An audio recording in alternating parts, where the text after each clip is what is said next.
Hello, and welcome to the Guild of Liberal Learning. Today, I would like to talk about Plato's Allegory of the Cave, an allegory that is central to what we do here.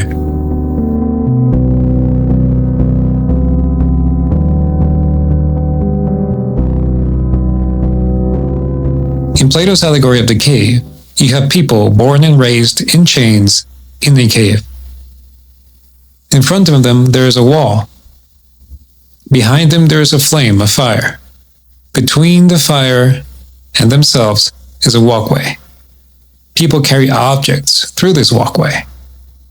And this creates shadows that are depicted on the wall. These shadows are everything that these individuals, these chained individuals, these prisoners, come to know and understand. The shadows constitute their entire reality. Now imagine that one day one of these prisoners is freed.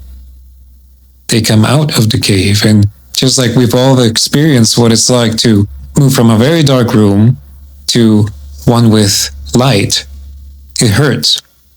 Our eyes are physically hurt. It is difficult to adjust to the light.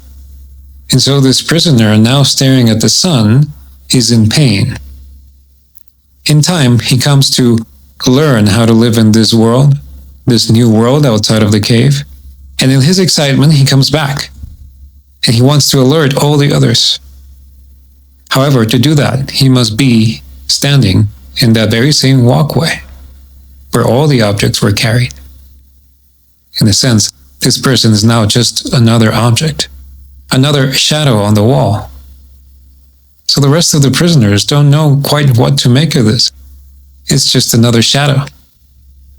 Eventually, there comes the philosopher king, and the philosopher king is, according to Plato, how we are freed.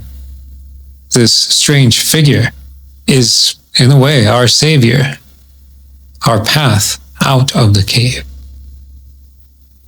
Let me offer a different interpretation, one that's tied to the three tenets of the guild: love, learning, and liberty.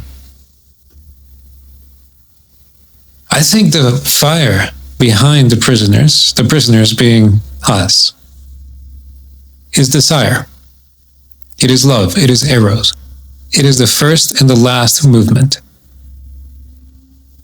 This first spark is what ignites our passions and our curiosity, and what allows us to think and engage with the shadow. The fire is interacting with the objects, and it is giving us an indication of what may be true, even though it's not the entire truth and is in fact an illusion. It is still something that can nudge us forward into the learning experience, the learning journey. The learning journey occurs when we interact with the shadows and we ask questions, when we inquire, when we truly seek to know by ourselves. And here, learning is tied to that last tenet, which is liberty. Immanuel Kant, in his response to what is enlightenment, in his essay, What is Enlightenment? He says that enlightenment is a man's emergence from his self-imposed nonage.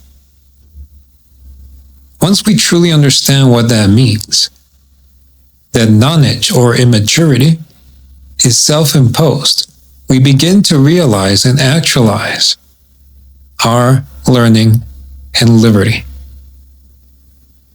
As Oakeshott puts it, education is an emancipation.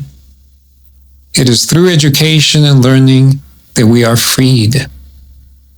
So the philosopher king is not some foreign ruler, not some authority we must wait for.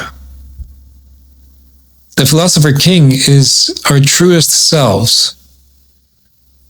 We are the philosopher kings, coming back into the cave to rescue our trapped selves, the ego, the illusion. And this is the true path to enlightenment.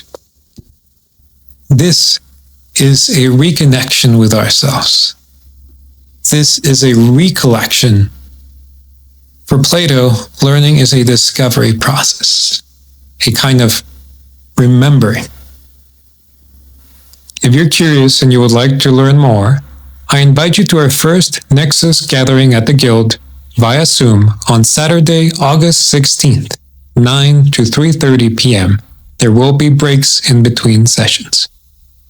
If you're interested, please fill out the form. There is a link provided in the description box down below, and we will get back to you as soon as possible. Thank you again for watching, and I hope to see you soon.